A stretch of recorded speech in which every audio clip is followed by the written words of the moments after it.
सुबह का उजाला घर में फैल चुका था, पर वैशाली की जिंदगी में जैसे हर सुबह एक नया अंधेरा लेकर आती थी।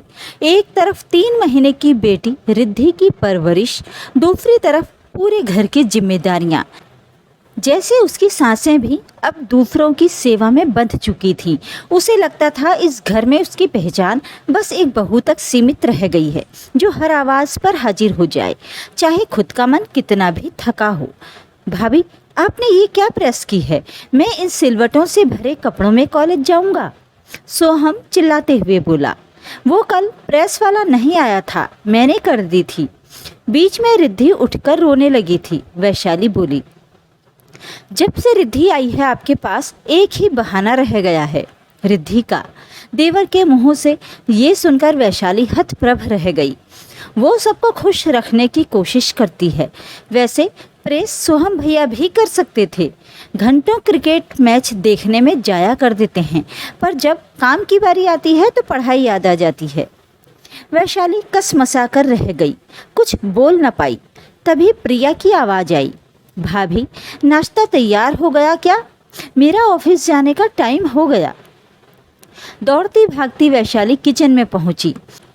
दोनों ननद देवर को नाश्ता परोसा था कि रूपम की आवाज़ गूंजी, वैशाली, रिद्धि रो रही है, आकर उसे संभालो और आरव को भी तैयार कर दो, उसकी स्कूल बस छूट जाएगी। वैशाली अपने 4 वर्षीय बेटे आरव को तैयार करती है और उधर रिद्धि का रोना चलता है। रूपम, आप आरव को जूते पहना दो, मैं रिद्धि को दूध पिला दूं। रूपम ने सुनकर भी अनसुनी कर दी और बाथरूम में नहाने चला गया। आजकल तुम्हें क्या हो गया है? कोई भी काम समय पर नहीं होता है। जल्दी से मेरे कपड़े निकाल दो अलमारी से, मुझे भी जाना है। वैशाली गोद में रिद्धि को लेकर कपड़े निकालने लगी और रूपम व्हाट्सएप पर मैसेज चेक करने में बिजी हो गए।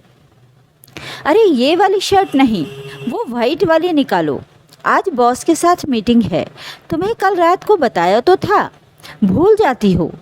रूपम खींचते हुए खुद ही शर्ट निकालने लगा। वैशाली सब भूलकर 3 माह की अपनी बेटी को संभालने लगी। बहू, पूजा घर के डिब्बे में घी नहीं है, बाती जलानी है, जरा घी भर दो। वैशाली फिर किचन में गई, घी निकाला, सास को देकर आई और रूपम को नाश्ता देकर लंच बॉक्स पैक करने लगी।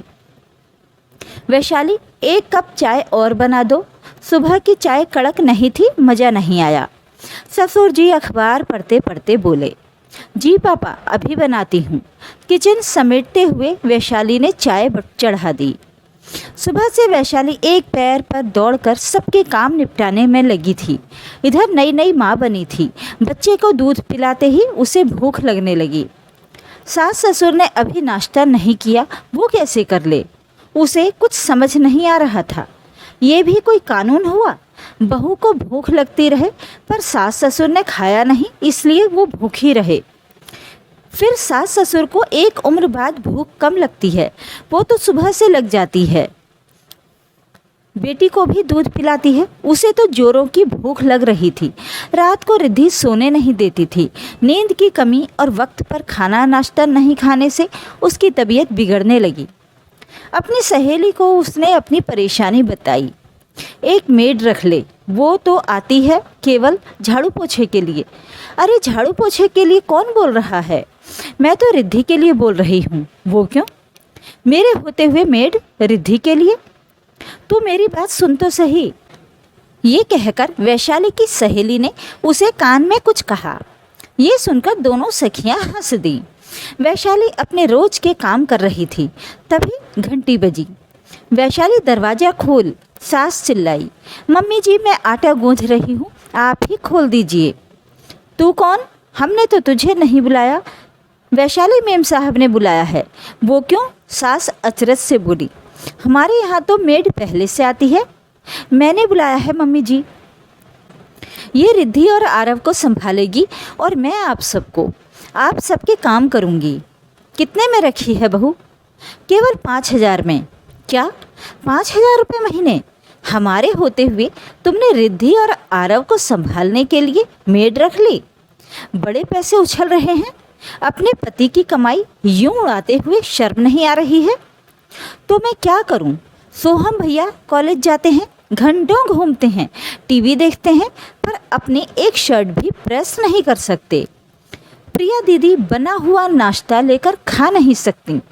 रूपम अपने कपड़े खुद अलमारी से निकालकर पहन नहीं सकते।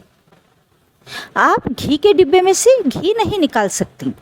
पापा जी बच्ची के दूध पीने तक चाय के लिए रुक नहीं सकते। रूपम आरव को स्कूल के लिए तैयार नहीं कर सकते। बताइए, मैं अपने बच्चों को संभालूं या आप सबके काम करूं, जो आप सब खुद भी कर सकते हैं। पहले मैं बहू थी, पर अब मैं 2 बच्चों की माँ भी हूँ। किसकी तरफ फ़र्ज निभाऊं, क्या करूं? आप सबके होते हुए मुझे मेड रखनी पड़ी। मेरी बच्ची को मैं वक्त नहीं दे सकती। आप सब भी बिजी हैं, तो रोती हुई बच्ची को कौन चुप कराए? आप सब ने मुझे बहू नहीं, अलादीन का चिराग समझ रखा है, जो एक हुक्म में ही काम कर ले। मैं भी इंसान हूँ। छोटी बच्ची के साथ रात को सो नहीं पाती। कई बार जागना होता है। आरव को भी संभालना होता है। आप सबको चाय, दूध, नाश्ता, कपड़े सब हाथ में चाहिए। आपको अपने बेटे की शादी लड़की से नहीं, अलादीन के चिराग से करनी चाहिए थी। मुझे यही ठीक लगा, मैं आप सबको संभालूं और मेरी बच्ची और आरव को मेड संभाले। आप सब तो फिर भी अपना काम खुद कर सकते हैं, जैसे मेरे आने से पहले करते थे। पर रिद्धि तो अभी छोटी है, वो तो हर काम के लिए मेरे ऊपर निर्भर है। आरव भी इतना बड़ा नहीं है, मुझे उसे तो पूरा वक्त देना है। मैं कोई अलादीन का चिराग नहीं हूँ, जो बस हुक्म देते ही हर काम के लिए हाजिर हो जाऊँ। मम्मी जी, घर सबका है, तो काम अकेली बहू ही क्यों करे? सबकी जिम्मेदारी बनती है, सबका फर्ज बनता है। बहू के आते ही सारे काम उस पर डाल देना क्या ठीक है? बच्चों की परवरिश में पिता को भी मदद करनी चाहिए। एक अकेली औरत क्या क्या करे? आप बहू को रानी बना कर लाते हैं, गहने, कपड़े, मेकअप के सामानों से उसकी गोद भर देते हैं, पर बाद में वो काम करती हुई नौकरानी बनकर रह जाती है। सबको लगता है बस एक ही आवाज़ में बहू हर काम कर दे, कभी ना नुकुर नहीं करे, सिर झुकाए हुए सबका हुक्म मानती रहे। जब बेटी भूख लगने पर पहले खा सकती है, तो बहू पर भी रोक नहीं होनी चाहिए। उसे भी दर्द होता है, उसे भी भूख लगती है, उसे भी नींद आती है, वो भी एक माँ है। उसका भी कभी जल्दी उठकर काम करने का मन नहीं करता है। आखिर में वो भी एक इंसान है। कहते कहती वैशाली चुप हो गई। सब खामोश चुपचाप खड़े थे। सबको अपनी गलती का एहसास हुआ। सास ने सुबह से किचन में हाथ बटाना शुरू कर दिया। थोड़ी बहुत घर की जिम्मेदारी संभाल ली। ननद देवर अपना काम खुद करने लगे। रूपम ने आरव को तैयार करने से लेकर बस स्टॉप छोड़ने तक का जिम्मा ले लिया। दूसरे दिन ही मेड हटा ली। वैशाली अपनी बच्ची रिद्धि की और आरव की अच्छे से परवरिश करने लगी। वैशाली ने अपनी सहेली को फ़ोन पर धन्यवाद दिया। उस दिन वैशाली की आवाज़ ने सिर्फ उसके मन का बोझ नहीं उतारा, बल्कि पूरे घर को एक आईना दिखा दिया। अब घर वही था, लोग वही थे, लेकिन सोच बदल चुकी थी। वैशाली अब सिर्फ बहू नहीं, एक माँ, एक औरत और सबसे बढ़कर खुद के लिए खड़ी होने वाली एक इंसान बन गई थी।